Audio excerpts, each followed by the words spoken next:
ada nomor 1, nomor 2, nomor 3, nomor 4. Saya mulai dari yang mudah terlebih dahulu ya, nomor 3 ya. Pada jawab berapa?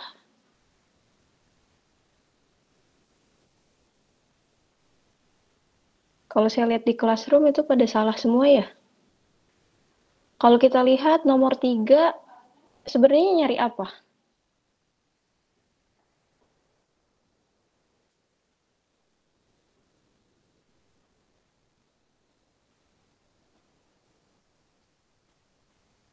Izin menjawab ya, Bu. Kedengaran nggak, Bu, suara saya, Bu? Kedengaran. Oh iya. Pas saya baca kemarin sih, ini tuh saya teringat ini, Bu, yang harga obligasi yang kita bahas kemarin yang opsi-opsi itu, Bu. Bener nggak, Bu, kira-kira kayak gitu? Opsi. Sepaham saya pas baca itu. Terus cara nyarinya gimana? Sebenarnya cara nyarinya adalah nyari harga obligasi kan? Setelah nyari harga obligasi, terus apa yang perlu dilihat lagi?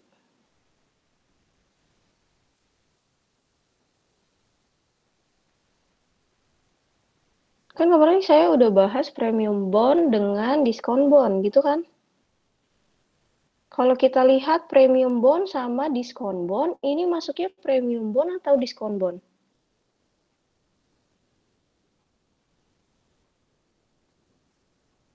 Masuknya premium bond atau diskon bond?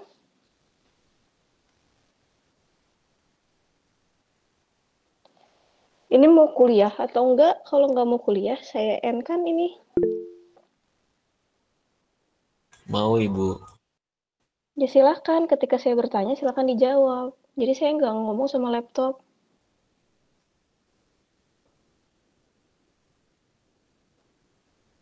Ini diskon bond apa premium bond?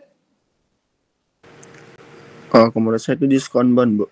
Kalau misalkan dia diskon bond, waktunya yang dipakai adalah 6 tahun atau 10 tahun. Yang 10 tahun, Bu, yang panjang. Lah berarti cara nyarinya adalah cara nyari harga obligasi tapi waktunya pakai yang 10 tahun. Karena dia semesteran, berarti bunganya adalah berapa kali bayar? 2 kali bayar kalau semesteran. Berarti waktunya adalah 20 tahun, bukan yang 12 tahun. Kalau misalkan dia premium bond, maka yang dipakai adalah 12 tahun, bukan yang 20 tahun. Maka kalau kita lihat di nomor 3,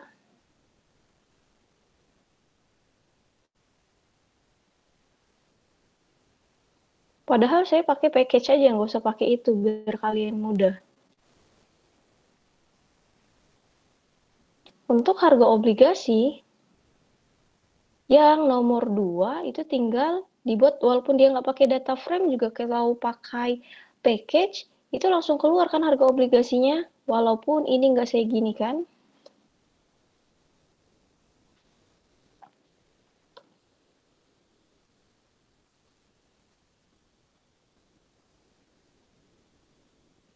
Ini harga obligasinya keluar.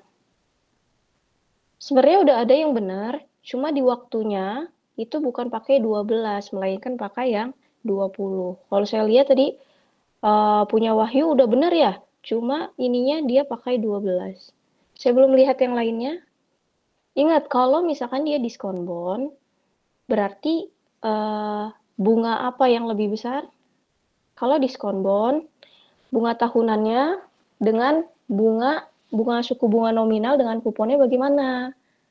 Jadi, ketika dia diskon bond, waktunya yang dipakai adalah waktu terlama. Ketika premium bond, itu pakai waktu yang terdekat. Ketika dimasukkan di sintaksnya, maka yang dipakai untuk N-nya itu adalah yang paling terpanjang, yaitu 20. Maka untuk harga obligasinya itu sebesar 885.300 gitu. Ya, jadi itu yang perlu dipertimbangkan atau perhatikan untuk menghitung si harga obligasi. Sebenarnya kalau misalkan mau ngitung pakai formula atau fungsi yang kita pelajari sebelumnya, ya benar aja, cuma di N-nya lagi, balik lagi. Dia premium bond atau diskon bond. Itu untuk nomor 3. Ada pertanyaan untuk nomor 3?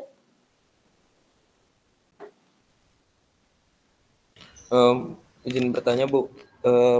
Nomor 3 itu kalau semisal emang periodenya kita tetap pakai 10, cuman bunganya yang diubah jadi konversi semesteran, nggak bisa ya, Bu?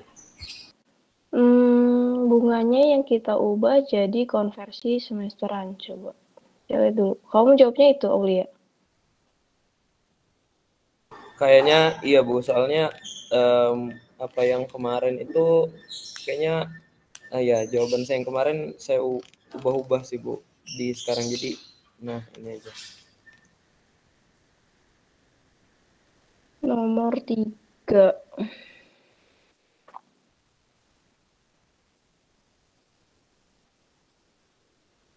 Oh, kamu ininya yang bulanan gitu ya? Ya, saya ubah ke semesteran, Bu. Jadi pangkat 1/2 karena semesteran, terus kuponnya karena di soal juga semesteran, saya ubah semesteran.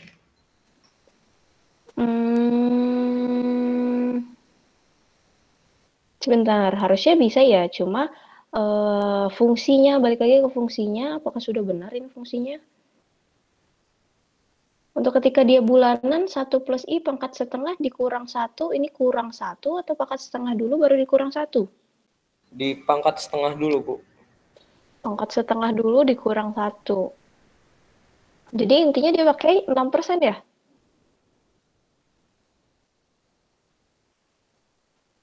Kenapa, Kalau Bu? dia per bulan, kan dia per tahunnya 0,12 ya? Oh, kamu ubah, coba lihat.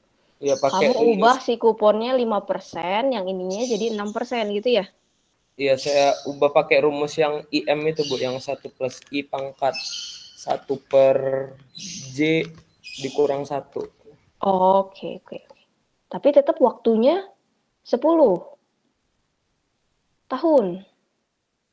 Iya, Bu. Waktunya 10 tahun. 10 pangkat. Ini 10 pangkat 0, 10 pangkat 6 menyatakan apa? Itu nilainya, Bu, nilai di soalnya yang kita pinjam. Oh, 1 juta. Iya, Bu. Ini 1 juta. Oke, bentar. Kita lihat lagi dulu. Ini 1 juta.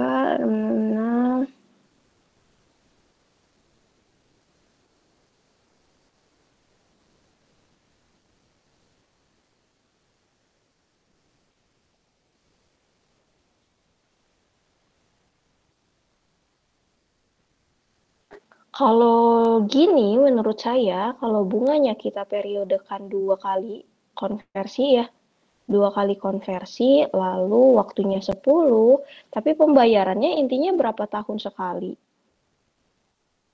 Pembayarannya kan tetap 2 ya pembayarannya, sedangkan ini seperti pembayaran 1 kali dengan bunganya yang disetengahkan, begitu kan? Iya, Bu, benar. Nah, mungkin konsepnya agak berbeda kalau misalkan dia itu harga obligasinya, karena di sini dia tetap ini dibagi 2, 0,05 di package-nya, lalu CI-nya 0,06. Bunganya tetap dibagi 2, cuma waktunya tetap 20 tahun. Kenapa? Karena waktunya juga jadinya 2 kali pembayaran begitu, Aulia. Kalau kamu bagi 2, tapi waktunya tetap, itu salah ya, salah konsep gitu maksudnya. Karena pembayarannya tetap 2 kali. Si jangka waktu ininya nih, jatuh temponya ini. Gitu. Jadi kalau misalkan seperti itu, itunya kamu bagi 2. Bunganya kamu bagi 2, kuponnya kamu bagi 2, tapi waktu jatuh temponya nggak dibagi 2, ya agak aneh ya. Kemarin itu saya mikirnya, Bu, karena nggak dikasih tahu berapa kali pembayaran kupon, hanya dikasih tahu bunga yang dikonversikan semesteran. Saya kira bunga yang semesteran ini tuh dikonversikan dulu menjadi kan 10% ini anggapannya semesteran, saya ubah dulu ke tahunan, baru dibayarkannya per tahun.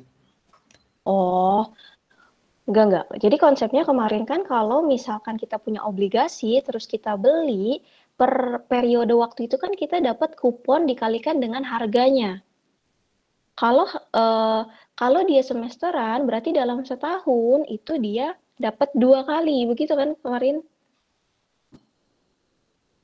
Gitu Aulia. Jadi kalau misalkan 10% itu kamu jadikan setahun gitu ya, 10% udah setahun, padahal dia dapatnya beda. Ketika dia dapat 2 kali dengan bunga segitu, dapat 1 kali dengan segitu, bakalan beda nilainya. Maka kalau misalkan ini tadi dapatnya berapa tadi? 885, kamu dapatnya 946. Karena kamu ngitungnya per tahun, yang satu ngitungnya per semester 2 kali, artinya 6 bulan sekali gitu si kuponnya dapat. Akan berbeda memang. Oke, baik Bu. Berarti kalau misalnya emang di soal tidak diketahui pembayaran kuponnya berapa, tapi diketahui suku bunga atau mungkin rate kuponnya itu berapa, berarti kita ngikutin pembayaran kuponnya mengikuti yang diketahui berapa persen kupon rate-nya, Bu. Betul. Oke, Gitu. terima kasih, Bu. Ada lagi untuk nomor 3?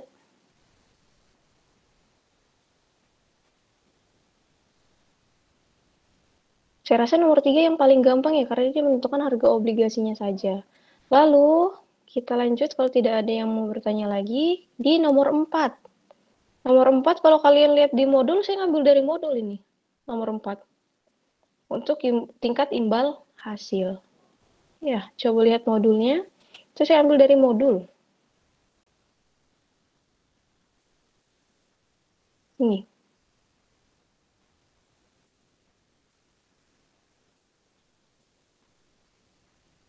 Ya, jadi kalau misalkan kemarin pas kuis ada yang nanya itu nggak ada bunganya, aneh ya, kan yang ditanya adalah tingkat imbal hasilnya itu sendiri. Maka kan kemarin saya bilang ketika ada barisan C0, C1, C2-nya, berarti kan dia awalnya dia investasi 5.500.000 nih.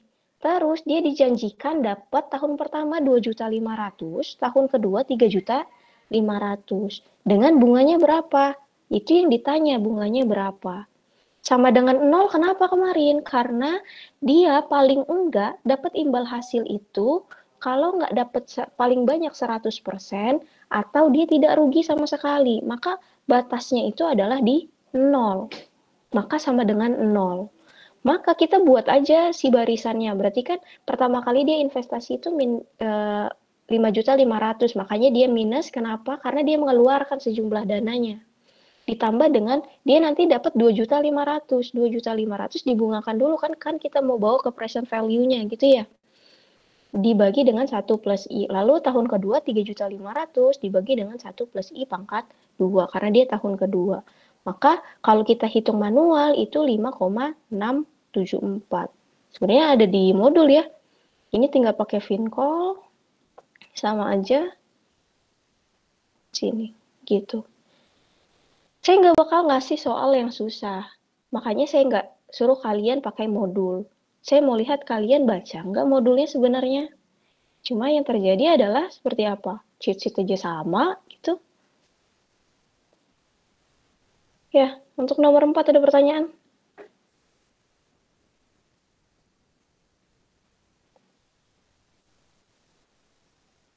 Ada pertanyaan nomor 4? Ibu, maaf izin masuk, Bu. Hmm. Bisa menjelaskan ulang tadi yang di bagian 0 itu nggak, Bu? Oke. Lihat ya yang di 0 kemarin, kan saya jelaskan bahwa apa? Ketika dia menginvestasikan sesuatu, itu kan maksimalnya dia dapat, misal dia investasikan 5.500.000. Maksimal yang akan dia dapat keuntungannya misalkan, kan kita ambil yang make sense gitu ya. Dia 1 kali dapat lagi 5.500.000. Artinya apa? Tingkat imbal hasilnya 100% kan? Jadinya 11 juta dia dapatnya. Cuman ketika kalian menginvestasikan sesuatu, kalian itu nggak mau rugi kan? Pasti. Karena nggak mau rugi, paling enggak batas bawah ketika kalian menginvestasikan, paling enggak duit kalian ini balik lagi deh gitu. Ketika duit kalian balik lagi, maka tingkat imbal hasilnya berapa? 0% dong. Jadi minimumnya 0%, maksimalnya 100%. Maka ketika diimbal hasilkan sama dengan ini dibuat sama dengan 0. Ini adalah barisan ketika kita menginvestasikan sesuatu. Tuh. Baik Bu, terima kasih Bu. Oke. Ada lagi?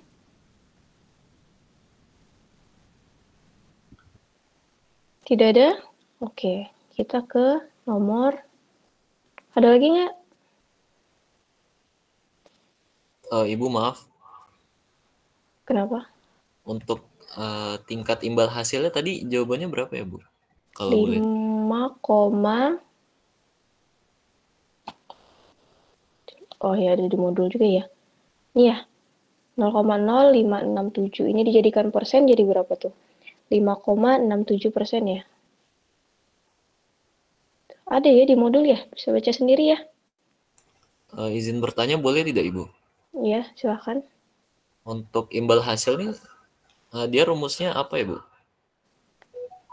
Wah kan kemarin dijelaskan sama saya bahwa ketika dia menginvestasikan sesuatu, kan kemarin saya gini kan, C1 seperti harga obligasi, ketika dia harga obligasi berapa? Harga yang sekarang ditambahkan dengan harga-harga berikutnya di present value kan, begitu kan?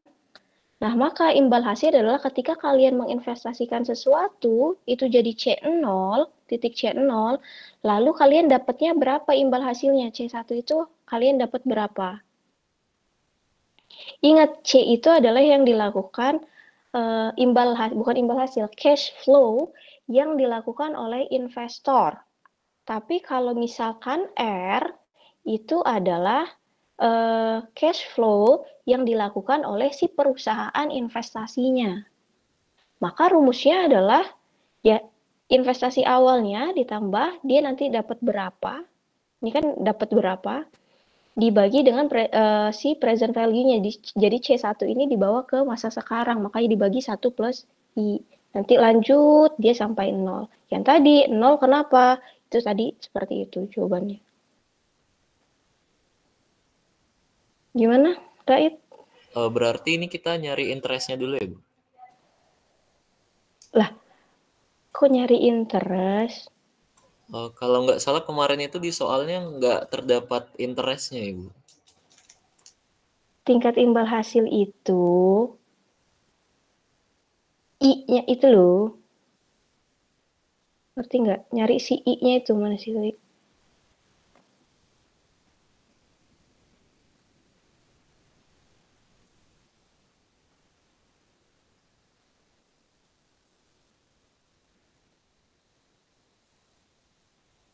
Nyari I-nya itu loh, Raid. Itu namanya tingkat imbal hasil.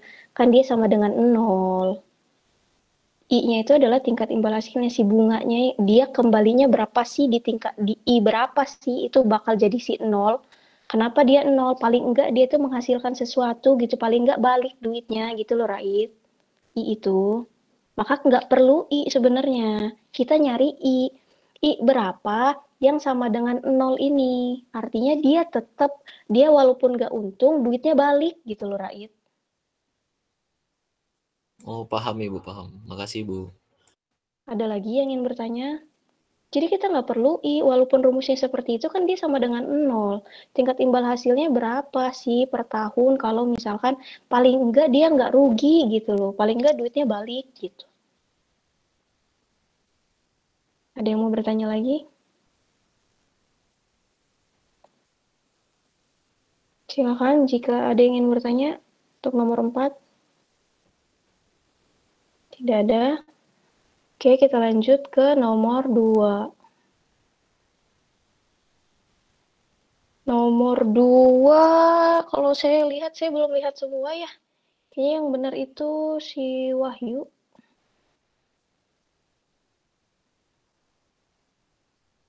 Wahyu. Nomor 2 dulu ya.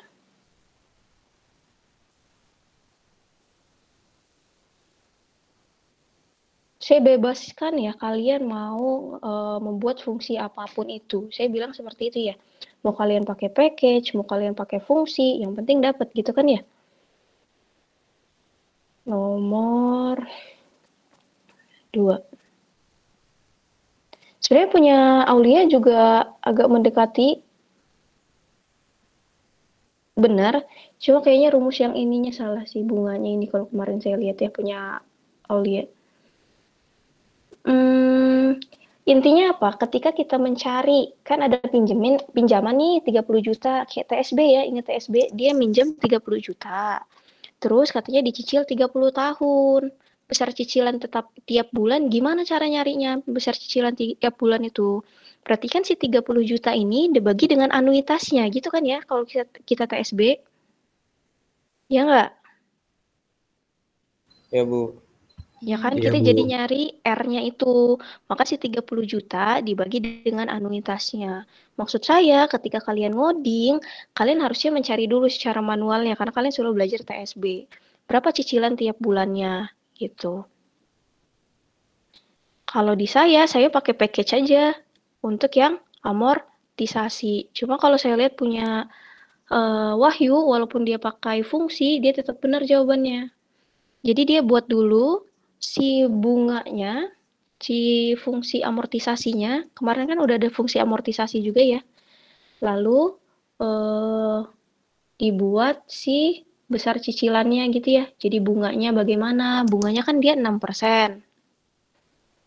6% dikonversikan bulanan. Artinya per bulan berapa?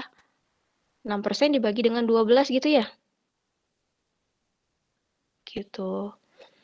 Maka diperolehlah besar cicilannya itu adalah 179.865. Kalau saya sih pakai package aja sebenarnya. Ya, untuk besar cicilan. Ingat PMT itu kalau kalian cari di package-nya, PMT itu adalah cicilan per bulan. Cari di sini fungsi amortisasi ya.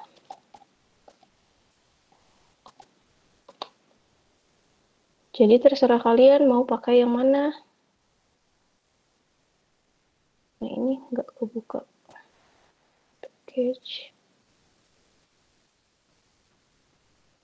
Amort. Coba amort.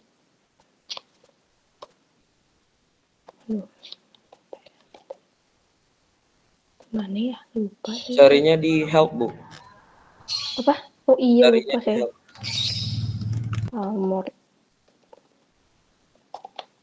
Amortisasi period ya. Nah, di sini kan ada penjelasan. PMT itu adalah value of level payment. Artinya apa? Dia cicilannya kan. Nah, nanti N itu apa, IC itu apa, PF itu apa, dan T itu apa. Tinggal masukkan saja gitu, karena dia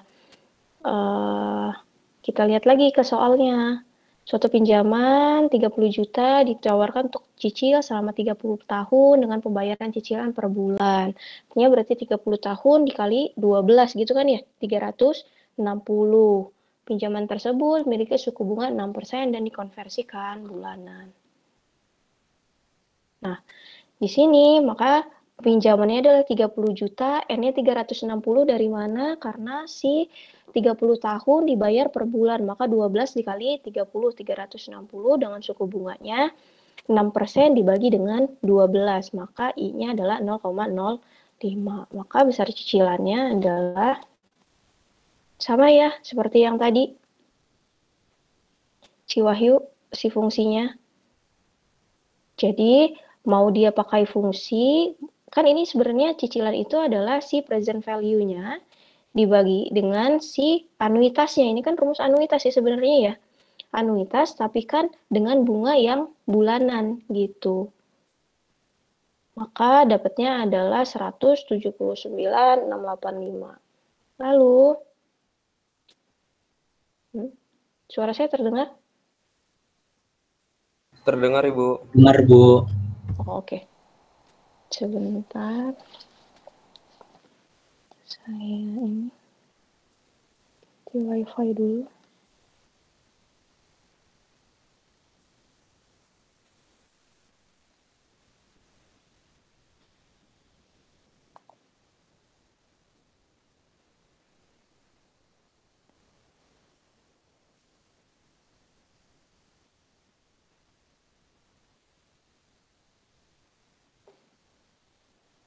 Oke.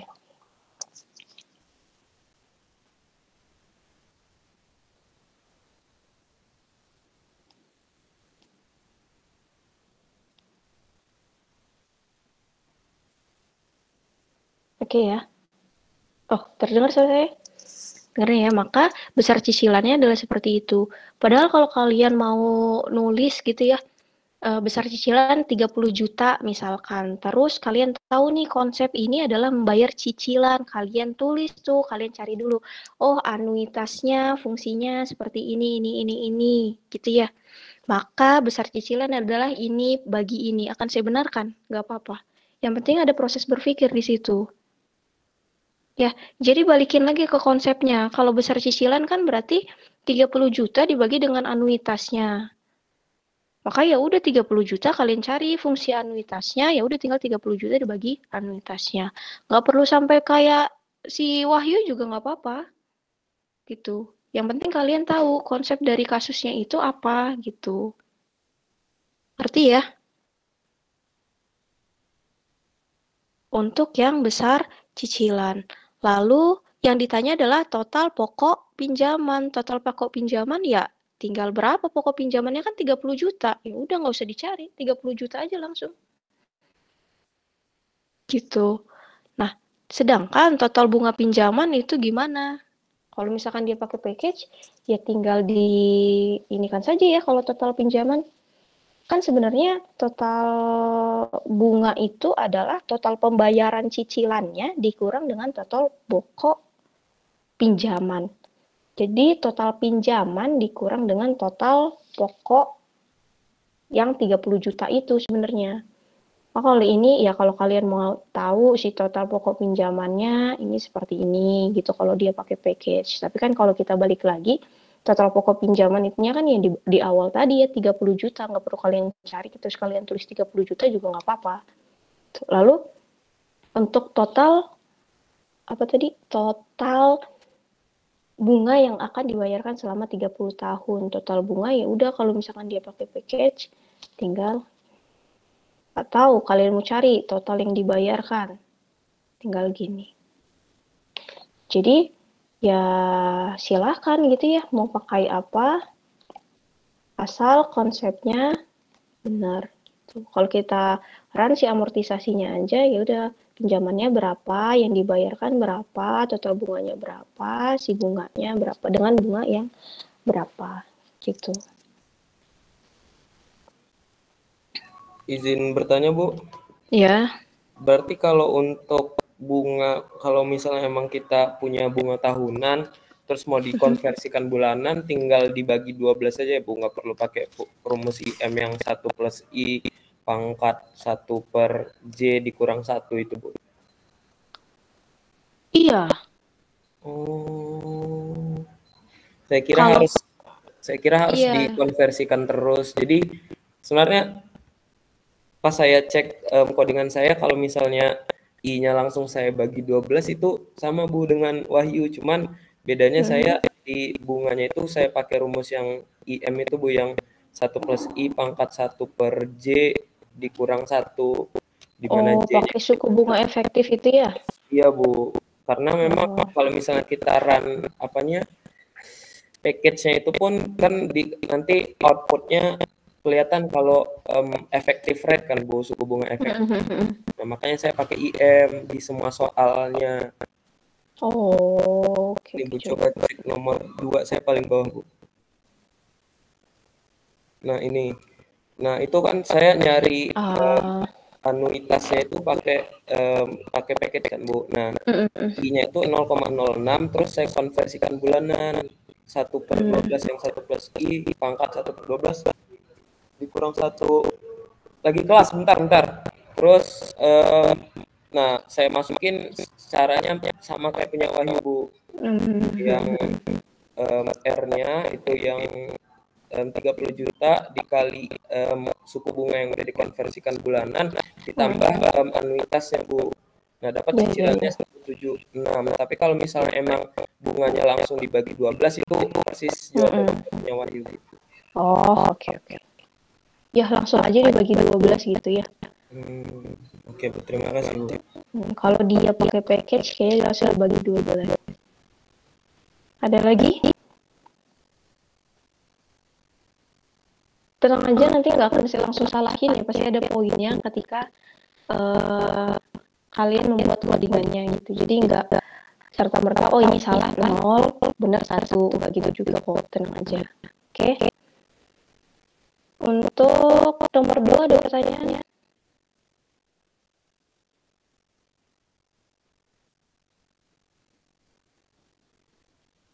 Nomor 2 ada pertanyaannya.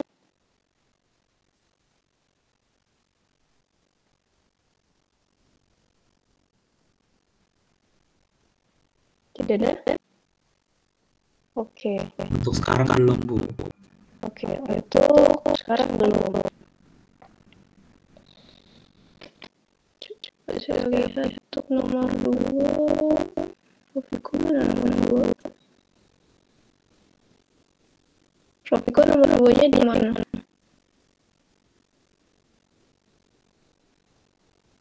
Nomor 2 mana Rofiko? Ada nggak Rofiko? Oh, ini nomor 2. Nah, kebanyakan yang saya lihat kalian itu menggunakan si rumus amortisasi untuk akumulasinya gitu kan ya? Oh, bukan yang bukan ini. Bukan amortisasi. Yang ini. Tanyakan ini kalau misalkan itu kan ada barisan pembayarannya gitu ya. Kalau misalkan ini dia pakai fungsi akumulasi berarti ada barisan pembayarannya. Sedangkan kan yang ditanya hanya besar cicilan aja. Jadi nggak perlu anuitas per jangka waktu anuitas yang menggunakan akumulasi. Kan akumulasi itu adalah barisan kita akumulasikan gitu kan ya.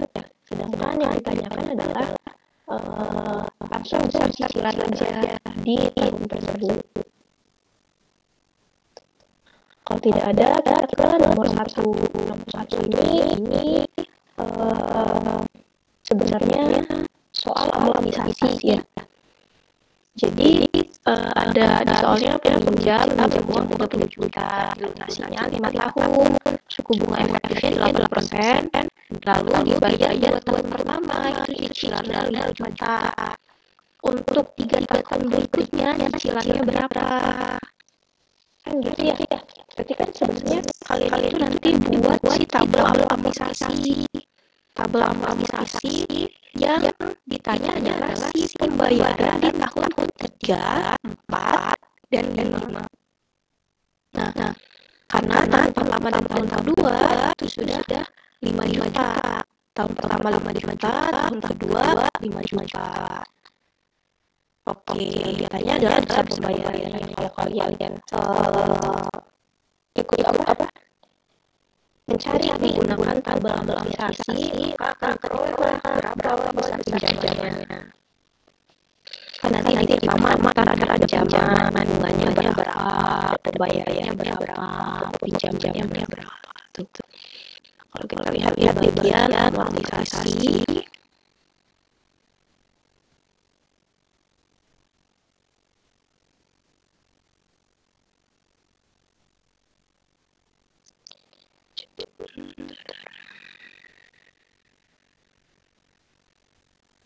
ada sesi keempat.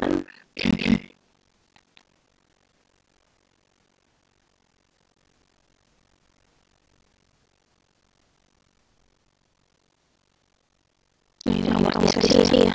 Jadi nanti pastikan nanti ada jam-jam awalnya berapa. Kan seperti ini ya. Pembayarannya pertama, pinjaman awalnya 3 juta kan. Yang mirip-mirip ya. Berapa ini tanya apa? 30%. Oh, ini udah langsung aja itu ya. Selama 5 tahun besar bayarannya berapa? Bagaimana bayar cicilan pertama dan kedua dengan ada amortisasi. Nah, di sini itu pinjaman awalnya 3 juta, gitu jatuh temponya masih sama seperti yang sebelumnya. Berarti pembayarannya itu kalian tahu bayarannya adalah 5 juta di tahun pertama. Berarti ini nanti 5 juta. Nanti bunga yang dibayarkan berapa? 7 juta 400. Jadi pokok utangnya itu enggak si 7 juta 500 ini, tapi 5 juta 50 juta 400. Jadi 2 juta 600 di sini, sisa jamnya berapa? Nanti berarti 30 juta, kurang sih 2 juta 600. Itu untuk tahun pertama. Dan nanti dilanjutkan ke tahun kedua, sisa pembayarannya berapa di sini? Sisa pembayarannya, tapi pembayaran bulanan di sini 5 juta. Maka sisa pinjamannya berapa? Gitu. Nah, kalau saya lihat untuk kalian kerjakan kemarin itu kita lihat untuk nomor 1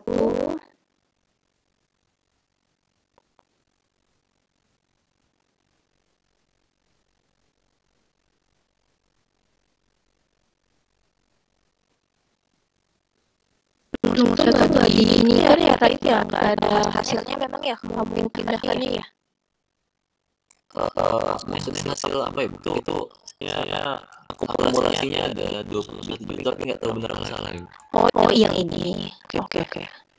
Bayarannya ada 21 juta.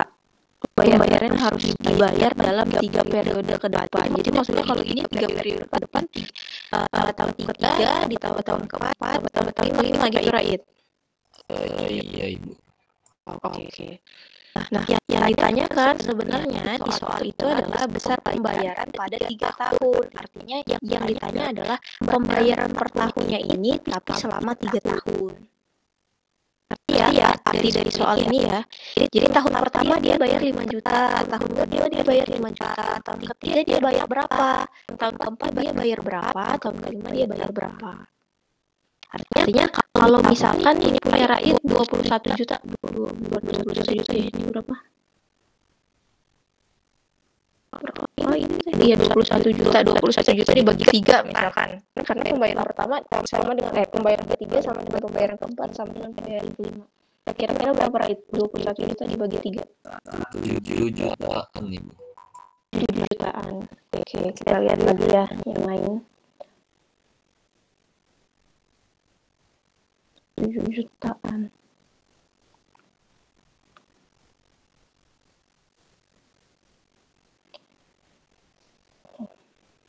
Punya bagus nggak di ini deh, nggak di PDF-in ya? Ini diapain?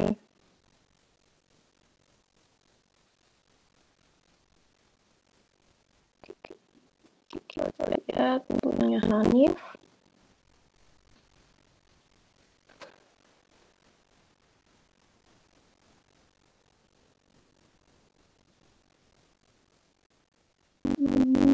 Satu tuh mau pakai package annuity rate mana Hanif?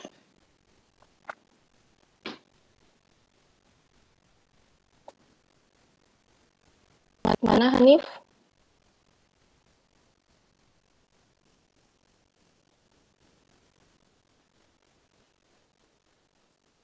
Besar pembayaran dilakukan dalam 3 tahun terakhir adalah 1 juta. Ini nggak pakai package ini ya. Aret itu apa? Kita lihat yang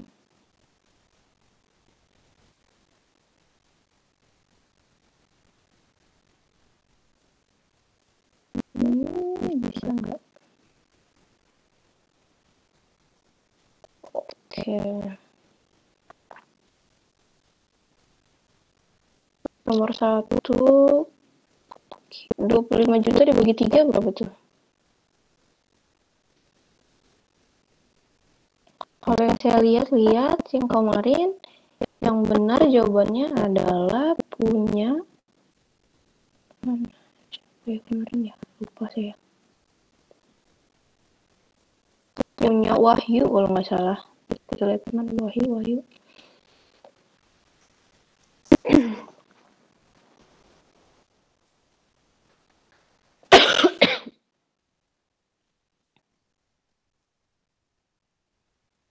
Ya. Oke. Ini Wahyu dapatnya itu besar pembayaran di akhir tahun. 3 tahun terakhir adalah si 9 juta ini. Sebentar. Dia minjemnya berapa? 30 juta. Oh. Sebentar. 9 juta. Nah, 3 tahun terakhir ini, oh berarti tadi punyanya Raid 21 juta ya? Punyanya Fadila tadi 25 juta. Oh, itu nggak dibagi 3. 25 juta itu berarti satu kali pembayaran di tahun ketiga, 4, dan 5. Berarti kalau 3 tahun, 25 juta dikali 3. Kalau punya Raid 21 juta dibagi, 21 juta dikali 3. Gitu. Besar pembayaran yang harus dibayar di akhir 3 tahun ini adalah sebenarnya kalau kita balik lagi ke soal, pembayaran di tahun pertama kan 5 juta, di tahun kedua 5 juta. Maka di tahun 3 ada 4 dan 5 berapa gitu. Sebenarnya hasilnya itu ya kalau punya Raid tadi kan diakumulasikan ya 3, 4, 5 gitu maksudnya ya. Sebenarnya kita tuh menyarikan per tahun. Tahun ketiga, tahun keempat, dan tahun kelima. Nah, kalau punya Wahyu, ini benar jawabannya, tapi dia pakai fungsi. Kalau saya buat pakai package saja. Lebih gampang. Kalau ini kan sebenarnya dibangun dari fungsi amortisasi yang ada gitu ya. Lalu ada N awal. Ingat amortisasi kan ada nilai awal, lalu sisa saldonya berapa, yang kayak gitu. Jadi konsep amortisasi sendiri adalah seperti ini, ada pinjaman awal, ada bunga jatuh tempo, ada pembayaran, ini pembayaran yang kita cari, bunga yang dibayarkan berapa, pokok hutangnya berapa, dan sisa pinjaman setelah dibayar. Sebenarnya punya Aulia juga kalau saya lihat benar ya, cuma dia bedanya ada bedanya gitu, yang punya Aulia itu jadi agak beda sedikit gitu. Sebenarnya ini kan dia nyari sisa saldonya, ya.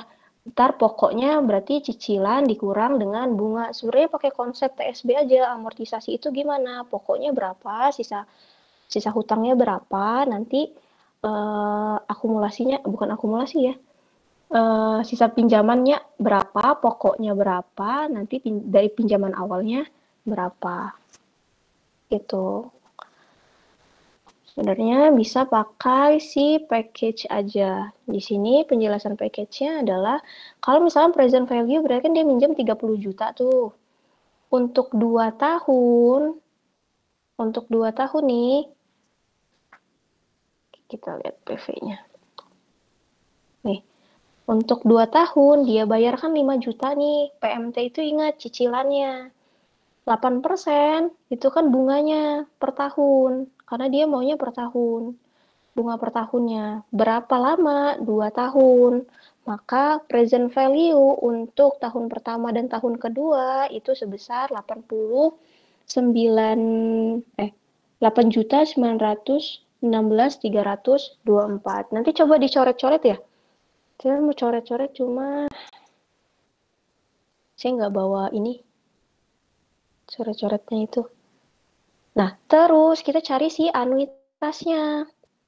Anuitas dulu kan di tahun ketiga, tahun keempat, tahun kelima. Sebenarnya nanti si sisa hutangnya itu, nanti kan di sini dapat sisa hutangnya. Kalau pakai amortisasi, dia dapat sisa hutangnya, nanti kan dibagi dengan anuitas sebenarnya. Nah, untuk mencari anuitasnya itu pakai package anuitas lagi, si present value untuk anuitasnya dikali si present value yang simpelnya. Kenapa harus seperti itu? Ini untuk tahun ketiga, ini 3 tahun ke depan, ini 2 tahun yang sudah berjalan. Maka anuitasnya dapatlah 2,209. Maka present value atau pembayaran untuk tahun 3, 4, dan 5 itu nanti dapatnya 9.542.520. Jadi terserah mau pakai yang package atau mau pakai fungsi dengan konsep amortisasi ya nggak masalah gitu. Ini saya pakai package biar langsung cepet dapetnya, jadi bisa cepet ngoreksi juga tadinya gitu. Kalau mau pakai fungsi ya silahkan. Ada yang mau bertanya sampai sini? Mau nanya Bu, kalau saya hasilnya sama kayak Wahyu tapi kerjanya 2 kali, nggak apa-apa kan ya Bu? Nggak, coba lihat dulu ya, punya Zahra. Saya nggak ngirim PDF Bu, tapi soalnya error, jadi RMD doang. Oke, coba kita download ya.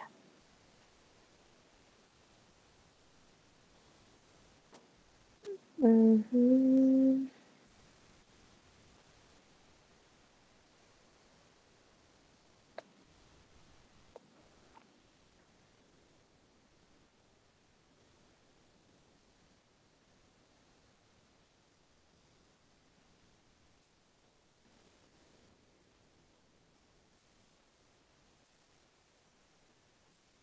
Terus nomor 1. Coba lihat dulu amortisasi. Maksudnya dibuat 2 kali? Jadi nyari yang pertama, kedua dulu Bu. Terus sisa saldonya saya masukin lagi jadi saldo awal. Oh gitu. Ya, gak apa-apa. Coba dulu, bentar. Oh, jadi sisa saldo awalnya itu yang ini ya? Si 24 juta ini dari mana? Sisa saldo setelah tahun kedua ya? Iya Bu, benar. Iya. Ya, nggak apa-apa. Ada lagi yang berbeda? Ya, benar. Gak apa-apa, apapun yang kalian kerjakan akan dinilai gitu ya, mau dia caranya bagaimana, terus dilihat lagi konsepnya benar atau tidak gitu. Balik lagi ke konsep amortisasinya. Setiap yang kalian kerjakan, misalkan walaupun salah gitu ya, tetap akan saya kasih nilai, tenang aja. Ada lagi?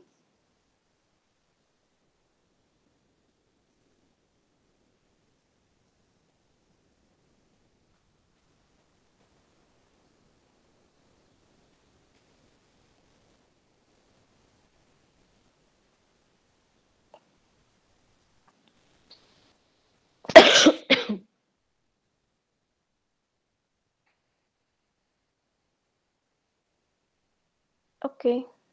Ada lagi nggak untuk kuis? Jadi,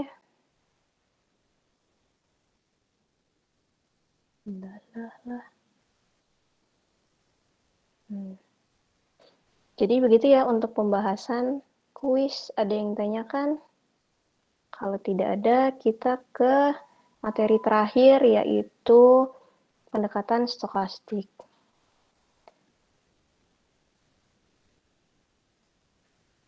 Tidak ada ini yang bertanya terkait kuis? Lagi? Tidak ada? Kalau tidak ada, saya lanjutkan untuk materi terakhir yaitu pendekatan stokastik untuk harga saham ya. Kalau kemarin kalian juga kan sudah belajar tentang stokastik. Intinya stokastik itu apa sih? Ada yang bisa menjelaskan? Stokastik maksudnya gimana? Izin menjawab Bu. Yang saya ketahui kalau stokastik itu suatu perubahan secara acak yang terikat terhadap waktu Bu. Jadinya perubahan dari waktu ke A ke waktu ke B itu proses stokastik yang saya tahu Bu. Oke.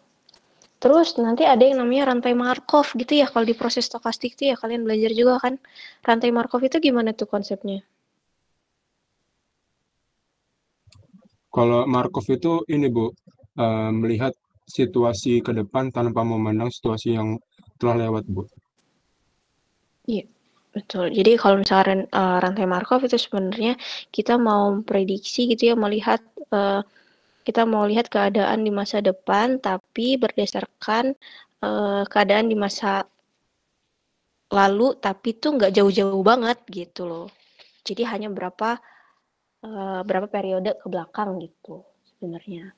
Nah, di sini kita mau pakai konsep si proses stokastik itu sendiri karena yang kita ketahui kalau misalkan dia komputasi finansial itu kan berarti terkait dengan saham ya.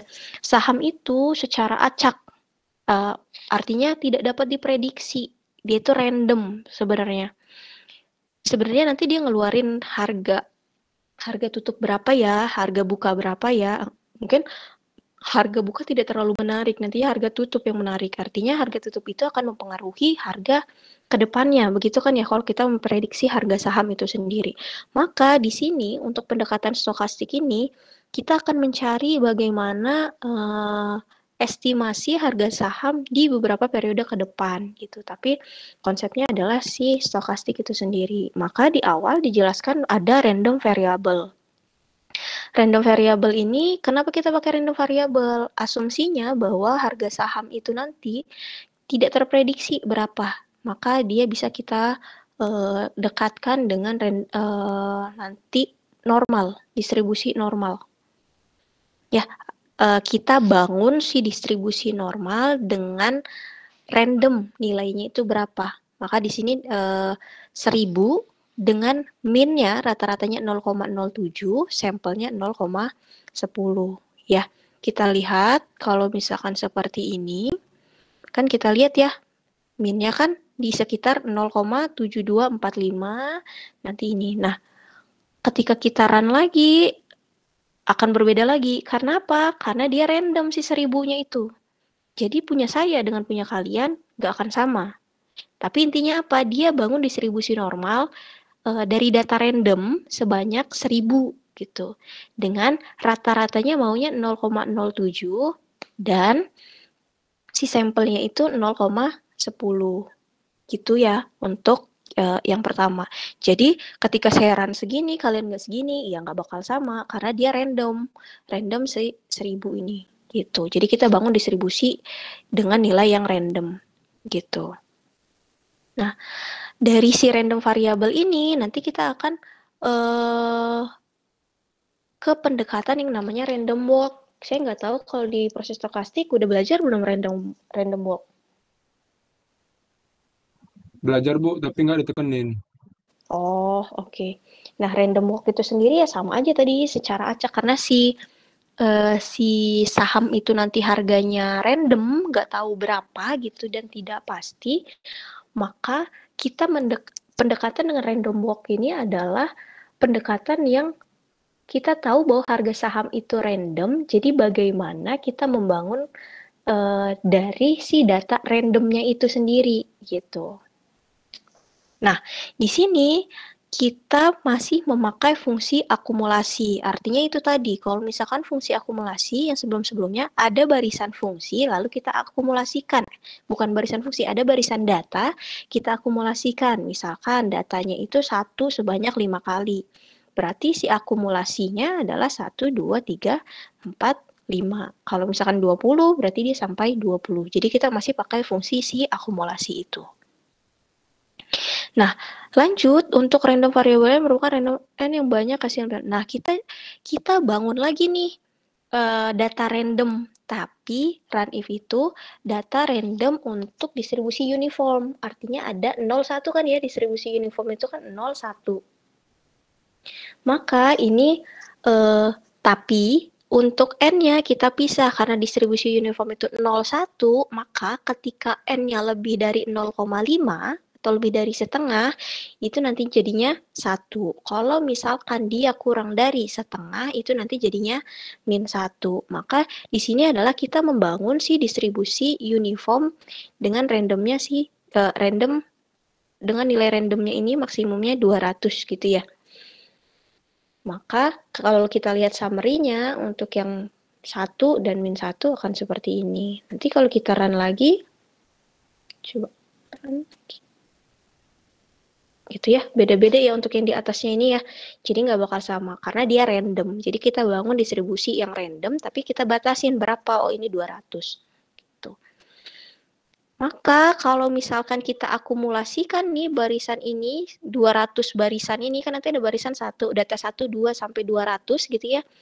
Kita akumulasikan pakai fungsi akumulasi, itu nanti yang kita sebut dengan random walk nih ya. Kalau kita lihat kan nanti dia sampai 200 di sini ya. Jadi datanya acak, terserah random. Maka ketika diplot, dia akan seperti ini. Nggak akan sama punya saya dengan punya kalian, karena akan berbeda. Punya saya dengan punya kalian. Kalau kita run lagi, coba. Nggak kelihatan ya ininya. Ya.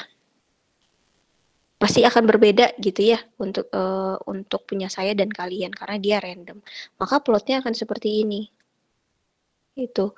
Ini kalau misalnya kita bangun dari data yang random gitu. Nah, gimana nanti kalau misalkan data yang random ini kita ganti dengan data saham gitu intinya. Ini kan kita ngejelasin si random walk dulu nih. Bagaimana kita bangun pakai data dummy, kita bangun distribusinya, kita bangun distribusi, lalu kita jadikan kita plot gitu bagaimana hasilnya. Ini untuk random walk. Tapi kalau misalkan di sini kita bangun dari distribusi normal, kalau ini kan dia N ya. N itu kan tadi uniform tadi ya. Sedangkan ini kita mau bangun dari distribusi yang normal tadi yang kita misalkan. Ininya 200, minnya 0,02. Kalian bisa ganti ya minnya berapapun, gak harus 0,07. Misalkan kalau 0,07 deh. Maka kan minnya sebesar ini. Coba nanti kita lagi berbeda lagi kan. Kita run lagi. Beda lagi, dia akan selalu berbeda kalau misalkan datanya dummy seperti ini. Dummy itu artinya dia membangun data distribusi normal dengan ketentuan apa? Mau minnya 0,07 atau misalkan 0,0 gitu. 0 deh rata-ratanya seperti itu. Maka dia di sekitaran si 0 itu tadi. Ngerti ya?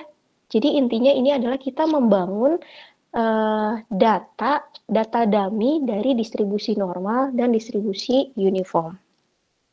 Jadi ketika kalian nanti nggak punya data, kalian bisa memisalkan, oh saya asumsikan misalkan data klaim ini adalah data, misalkan data klaim ya, data klaim ini adalah data berdistribusi normal. Ya kalian kalau mau cari codingannya nanti, misalkan data itu nanti kita buat estimasi premi, misalkan nanti, ya udah kalian bangun aja data distribusi normal dengan data dummy yang tadi misalkan sebanyak 200 atau kalian mau bangun si data itu sebanyak 1000. Itu terserah kalian mau minnya berapa. Misalkan 0,08.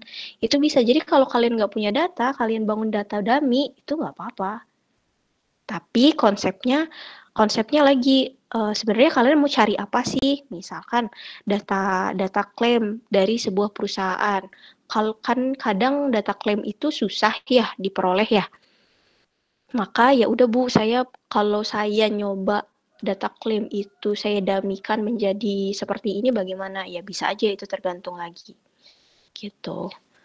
Oke, maka plotnya ketika normal dia akan seperti ini. Karena dia kan kalau ini berapa? 0,08. Di sekitar 0,08 kan datanya. Nah, kalau misalkan kita gabungkan nih si distribusi uniform tadi dengan distribusi normal. Jadi itu yang kita namakan si random walk itu tadi. Random lah intinya. Data random dari distribusi uniform dan distribusi normal. Maka histogramnya akan seperti ini. Maka dia terbentuk distribusi baru gitu kan ya. Apa distribusinya? Dengan min berapa dan variansi berapa gitu kan nantinya. Misalkan ini 0,02. Ini bisa kalian ganti terserah. Tapi ingat nanti kalau misalkan dipakai kenapa minnya kalian mau segitu, itu pasti ada alasannya. Gitu. Ya, itu untuk yang random walk. Nah, ini kalau misalkan kalian akumulasikan, maka si barisan-barisan tadi, kan barisan tadi kan 200, ini 200 ya. Maka nanti si RW ini kan nanti barisannya ada 200 juga kan. Maka di sini nanti akan menjadi barisan si data-data ini sampai 200. Itu adalah segini, karena itu perkalian tadi. Ketika diplot, maka dia bergerak seperti ini. Ntar kalau misalkan kalian run lagi, beda lagi nih. Tuh. Run lagi gimana? Beda lagi. Jadi gitu ya, akan selalu berbeda gitu. Ketika kalian run, ini run nih. Ganti lagi nih distribusinya. Tuh. Kenapa? Karena dia random. 1 sampai 200 itu terserah kan dia milih berapa datanya, maka dia akan selalu berubah-ubah gitu.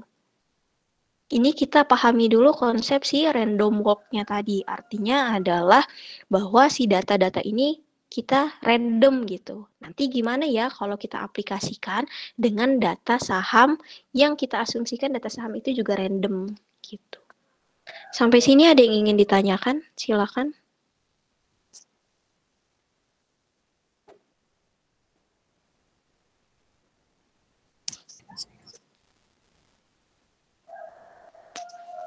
Ada yang mau tanyakan? Sementara belum, Ibu. Oke, ya. Ini akan berguna ketika kalian nggak dapat data, misalkan untuk TA nanti, ya kalian bangun dari data dummy untuk distribusinya, gitu. Ya, maka kita masuk ke harga saham deh. Kita masuk ke harga saham dulu. Sama seperti di pertemuan pertama, cara nyari harga saham di Yahoo Finance ya. Kita pasti ada harga opennya, ada harga tertingginya, harga terendahnya, ada harga penutupan. Biasanya yang dimodelkan ketika kalian ARIMA juga kan ya, di ADW misalkan, kalian ingat lagi di pelajaran ADW, kalian ngeprediksi harga saham, harga apa yang biasanya diprediksi? Harga opennya kah, harga tertingginya kah, harga terendahnya kah, atau harga penutupannya? Itu terserah. Cuma kalau misalkan balik lagi ketika kalian ARIMA misalkan, balik lagi ke esensi ketika kalian saham, kalian pengen taunya itu apa sih? Imbal hasilnya kan, returnnya berapa sih? Maka lebih baik ketika kalian memprediksi, prediksilah imbal hasilnya. Imbal hasilnya itu diperoleh dari mana? Harga open kah, atau harga close kah, atau harga apa? Itu dilihat lagi. Nah, maka di sini saya panggil dulu datanya untuk, ini saya baru ambil tadi ya, sebanyak 1 tahun. Ini ada 242, ada 7 kolom. Biasanya volume dan adjusted close-nya ini nggak dipakai gitu ya. Jadi bisa dipakai, bisa tidak.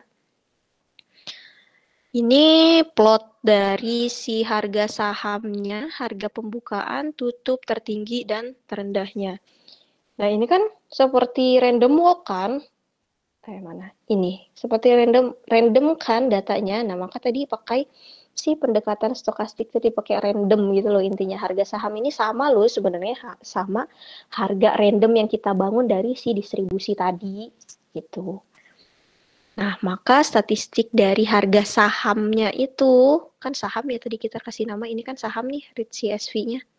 Saham, atau kitaran, maka kita bisa lihat per harga open, tertinggi, terendah, dan penutup, rata-ratanya harganya berapa sih? Misalkan penutupnya 5.166, harga bukanya ternyata 5.164. Terus kalau tertingginya ternyata 5.200, yang ini terendahnya adalah 5.100. Nah, ini kalian harus install dulu bukan ggplot ya. Kalian install dulu plot ly-nya ini. Tadi tuh pas di run kalau belum ada gitu ya. Baru pertama kali ngeinstall, nanti kalian run ini nanti merah kayak tadi, tapi nggak apa-apa. Nanti dia tetap jalan kok. Ya, kalian install dulu package plotly ini, nanti kalian jalankan. Sebenarnya ini sama seperti pertemuan yang pertama ya, kita bahas candlestick ini. Sebenarnya kita pengen lihat nih visualisasi harga saham BRI itu tadi selama 60 hari. Maka bentuknya nanti candlestick gitu. Jadi diambil selama 60 hari dari hari pertama sampai hari ke-60-nya gitu. Ya, di sini harganya berapa ya kan? Di sini harganya berapa. Sebenarnya ini cuma visualisasi aja gitu.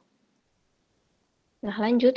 Ini nggak jalan, ini diabaikan aja. Sebenarnya sama seperti sebelumnya kita mau ngambil data saham kan, kalau tadi kita pakai Rich CSV nih. Kalau yang ini kita sebenarnya mau langsung ngambil dari Yahoo Finance, tapi kayaknya masih kurang codingannya sehingga nggak jalan yang ini. Jadi ini dilewatkan saja. Begitu. Ya, ini dilewatkan aja. Sampai sini oke, baru ngambil data aja ya ini ya. Sama seperti pertemuan pertama saya rasa. Nggak ada masalah. Atau ada yang ingin tanyakan?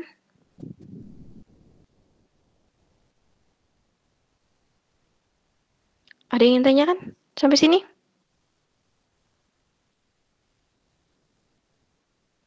Tidak ada? Belum, Bu. Oke. Ini kan kita baru ngambil data aja lalu kita visualisasikan. Nah, sekarang kita mau simulasi harga saham tersebut. Jadi simulasi itu apa? Nanti kita mau lihat nanti prediksi untungnya itu berapa ya? Prediksi ruginya nanti berapa ya? Itu namanya simulasi. Jadi kita simulasikan dulu si data sahamnya ini, nanti kita prediksi ini bisanya untung berapa ya? Gitu. Oke, kita langsung ke sini. Jadi sama ini ya, kita read lagi harga sahamnya. Yang pertama, untuk baris pertama kita read lagi harga sahamnya. Lalu hasil ini seperti apa? Karena data saya itu nanti kalian bisa ngambil sendiri ya, terserah ya mau pakai data saham apapun terserah. Itu ada di barisnya kan ada di 242 nih. Maka saya mau buat nih saya mau buat hasilnya itu adalah harga saham pertama dikurang harga saham sebelumnya. Kan ya, ini baris kedua misalkan. Ini baris pertama. Maka ujungnya adalah 241, yang ini 240.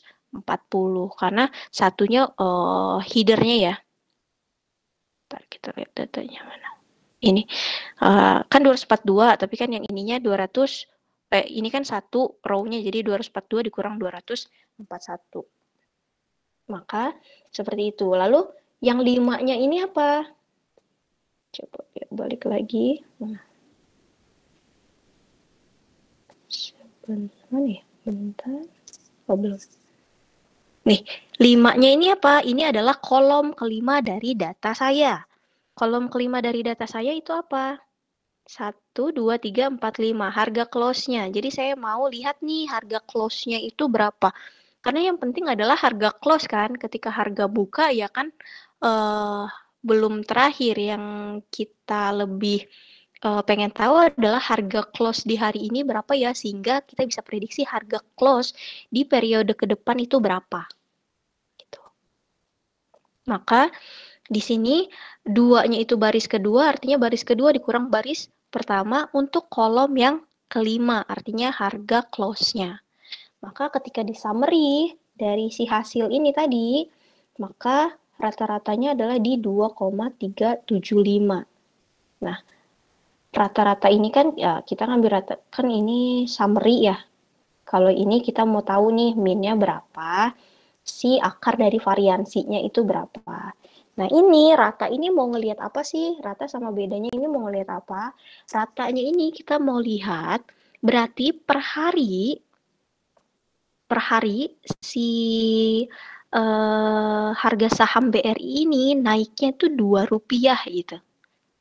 Rata-ratanya itu Rp2 per hari harga close-nya ini. Bukan harga close-nya, tapi harga close-nya itu naik Rp2 karena rata-ratanya itu 2,75. Ini udah siaran belum? Iya, 2,375. Jadi kenaikannya sebenarnya dari data ini, kenaikan dari saham BRI itu 2,375. Sedangkan beda itu ngelihat apanya? Bedanya itu variansi dari data tersebut. Variansi kalau kita lihat si plotnya tadi ini, harga saham close-nya deh ya gitu ya. Lihat variansinya ketika dia naik turun seperti ini, sebenarnya itu apa sih ininya? Berapa gitu sebenarnya si variansinya. Maka ini sebenarnya akar dari variansinya itu 68,69 gitu. Jadi ini mau ngelihat si kenaikan per harinya aja dengan perbedaan variansi dari data tersebut. Sampai sini ada pertanyaan? Untuk sintaks yang ini?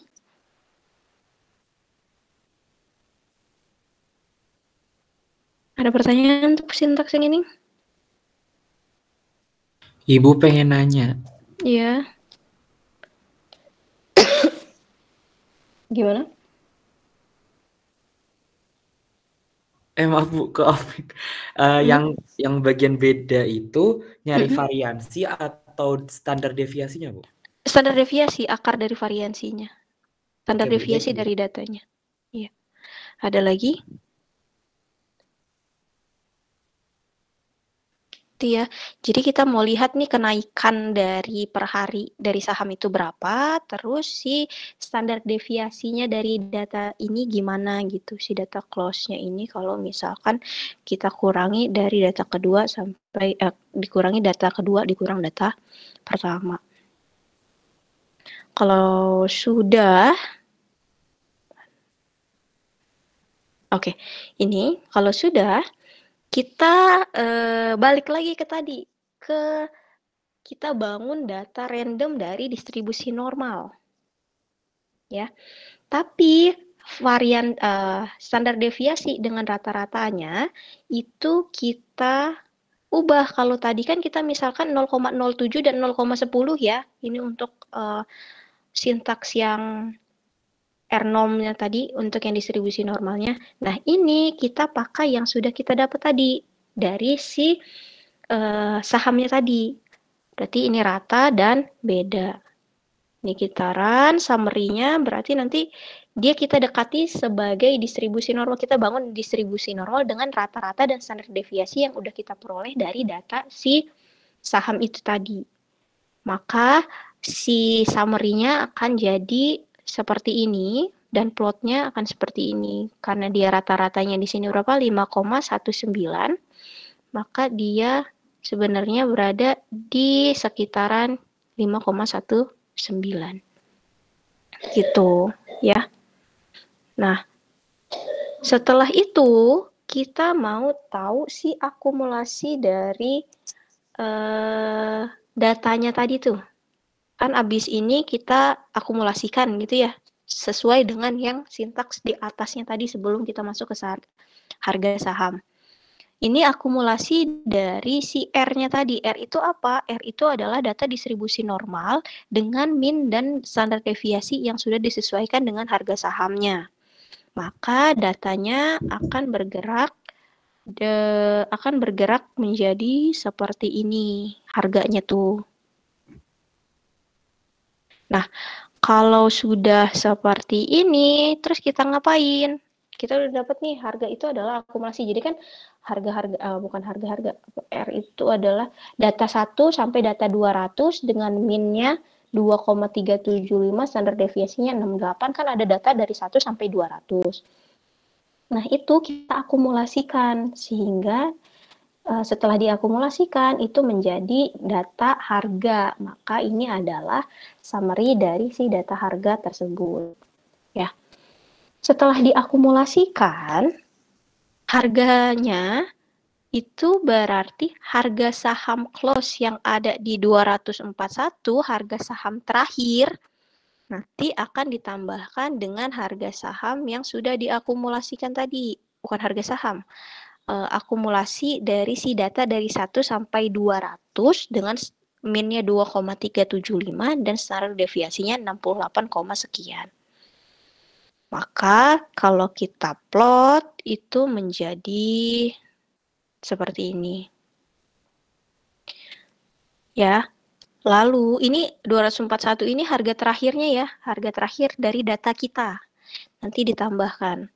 Karena kita mau berapa sih untuk di tahun depan gitu ya, simulasi tahun depannya bukan periode di tahun ke depannya itu berapa sih, maka kita tambahkan harga saham yang paling terakhir ditambahkan dengan akumulasi dari data distribusi normal yang kita bangun tadi. Maka di sini kita mau buat simulasi harga di 1 tahun kemudian. 1 tahun kemudian itu kalau misalkan di bursa efek itu kan ada liburnya ya. Sabtu, Minggu itu kan libur. Kalau misalkan dari 365 hari, misalkan katakanlah untuk hari kerja bursa efeknya itu 200, maka kita buat fungsi simulasi ini. Fungsi simulasi adalah nih, si M-nya berapa kali kan? Simulasinya berapa kali? Dengan rata-ratanya berapa? Rata kan tadi udah kita peroleh, ratanya 2,375, bedanya 68, sekian. Nanti hasilnya itu adalah replikasi dari 0 sampai si M ini. Kita mau bangun berapa kali datanya. M itu berapa kali kita mau simulasikan. Misalkan 1000, ya terserah ini berapa. Maka di sini R-normnya itu 200, Bu. Kenapa 200? Di sini kan 200 ya, sebelumnya kan 200, maka tadi sebelumnya ini itu 200. Mana? Ini 200. Nah, di sini kenapa 200? Ini boleh ya. Berapapun boleh. Cuma karena kita mau 1 tahun ke depan, saya anggap untuk hari kerja bursa efeknya itu adalah 200 hari. Maka saya bangun ini distribusinya sebanyak 200 gitu. Maka di sini mengikuti yang di atas, ini 200. Untuk harganya sama ya, ini ditambahkan dengan ini, nanti kita return ke hasilnya. Nah, misalkan nanti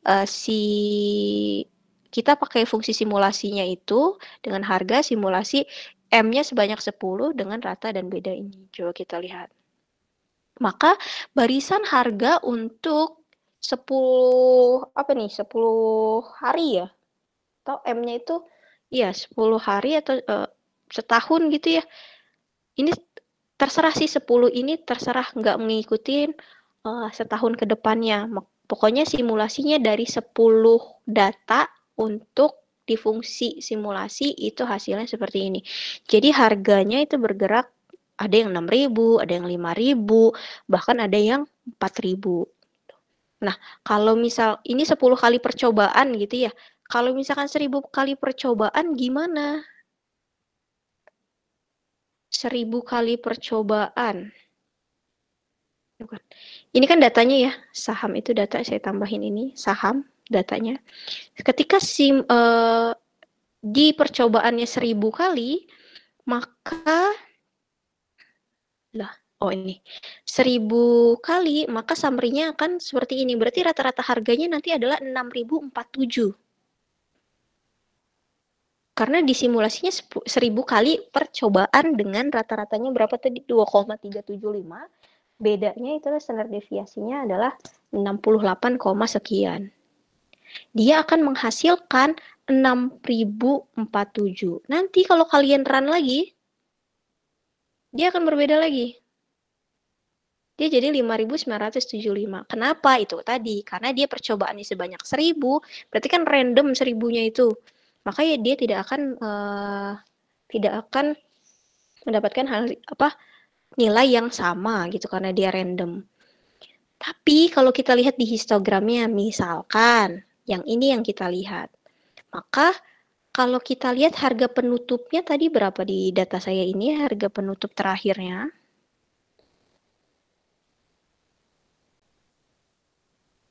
Ini harga penutup terakhirnya itu adalah 5.550. Di sini 5.550 kan dia di sini.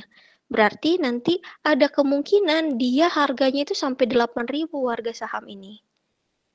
Buat apa sih kita tahu ini? Biar kita tahu, oh kita nge-cut-nya di mana ya ketika kita invest.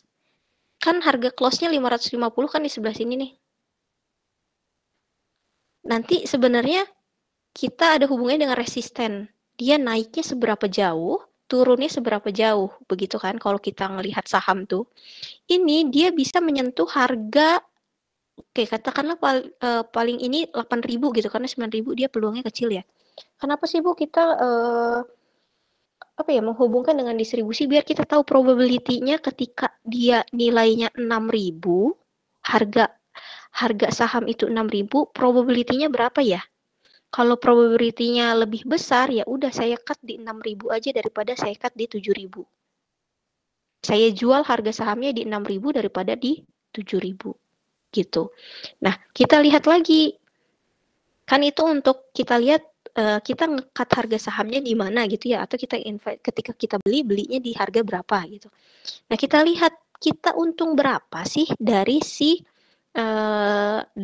kita investasi di BRI misalkan. Karena harga penutupnya tadi sekitar 5.500, maka saya buat harga untungnya adalah sum dari harga lebih dari 500 karena untungnya akan lebih dari si harga penutup yang kemarin gitu kan, 5.500. Maka untungnya berapa nih? untungnya sekitar 6% ya, 60% gitu ya. Kalau ini ya, 60% akan untungnya, ruginya berapa? 30%. Jadi kita tahu nih, ketika kita lihat histogramnya, mungkin ketika kalian beli di sini, penutupnya di sini, kalian bisa untung sebesar 60% kalau kalian tetap nunggu sampai 6.000 misalkan, paling tinggi kan ini ya. Probability-nya di sini kan paling tinggi nih. Ya, paling tinggi, maka kalian ketika harganya di 7.000 sekian, mendingan kalian lepas karena nanti kemungkinan dia akan jatuh nilainya. Gitu. Jadi itulah untuk harga saham, kita lihat probability-nya di harga tersebut berapa, sehingga kita bisa tahu kita mau ngejual di harga berapa sehingga kita mendapatkan untung, bukan rugi. Gitu. Itu untuk analisis dari si histogram ini. Sampai sini ada yang tanyakan? Dari mana tadi? Dari sini. Dari sini. Akumulasi. Oh iya, dari awal ya? Oh, dari sini. Ada yang menanyakan dari sintaks tersebut? Ibu, maaf Bu, izin masuk. Iya Bu, saya masih agak bingung sih Bu di bagian tadi yang menjelaskan terkait saya masih bingung di cut off-nya itu gimana gitu Bu. Soalnya kan tadi dibilang tuh di codingan terakhir itu Bu, yang terkait untung sama rugi. Kan itu kalau yang untung di atas, kan itu saham harga di atas 5.500 ya Bu. Tapi Ibu tadi bilang ketika kita nyampe kalau ngeliat grafiknya 7.000 ya mendingan di cut. Nah itu saya masih bingung Bu di bagian situnya. Oh, oke. Karena ketika dia 7.000 artinya probability-nya udah turun nih di sini. Dia udah turun.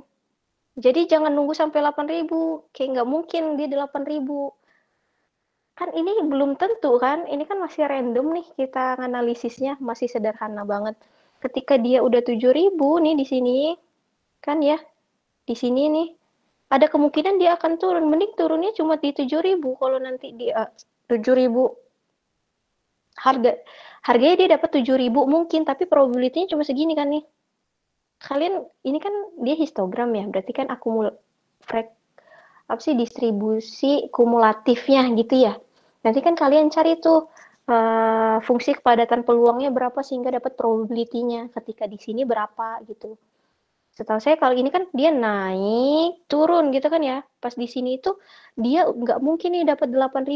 Jadi paling aman kalian itu jual di sekitaran sini.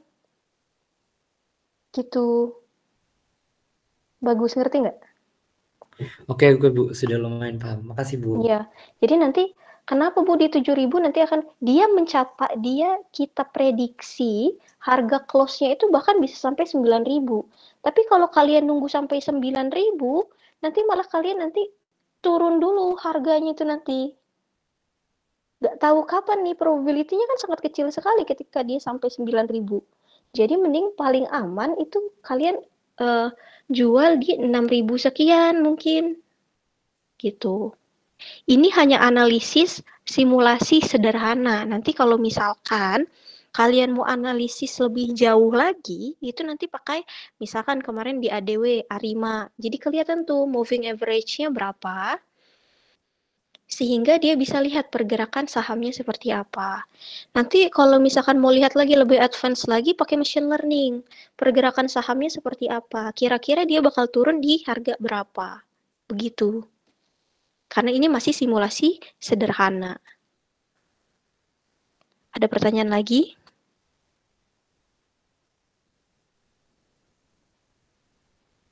Ada pertanyaan lagi? Sudah aman? Ada pertanyaan tidak? Sementara tidak, Bu. Oke. Ngerti yang saya jelaskan ini untuk harga saham? Kenapa dia pakai distribusi normal? Kenapa dia pakai distribusi uniform? Kenapa harga sahamnya didekati dengan distribusi normal? Itu ngerti? Ada pertanyaan? Terus kenapa ini ditambahin harga pertama, harga terakhirnya Bu, harga close-nya nanti ditambahkan dengan si akumulasi R-nya? Jadi mau bertanya? Sudah aman semua?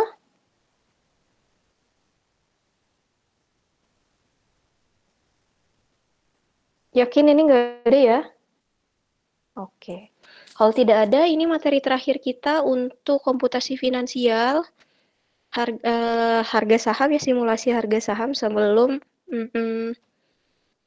UAS gitu, UAS di hari Jumat.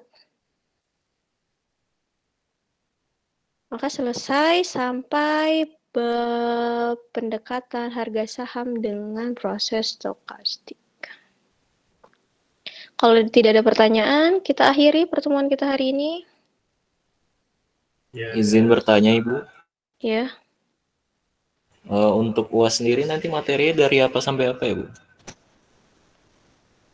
Kalau UAS, oke, saya nggak masukin amortisasi lagi ya. Berarti obligasi, imbal hasil, sama ini, stokastik. Gitu. Obligasi, imbal hasil, sama stokastik ya, Bu? Baik, Ibu. Ada lagi?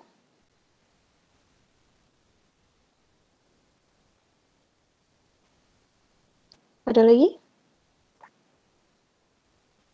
Tidak ada? Kalau tidak ada, kita akhiri pertemuan kita hari ini. Terima kasih. Saya akhiri. Assalamualaikum warahmatullahi wabarakatuh. Waalaikumsalam. Bu. Terima kasih banyak, Bu.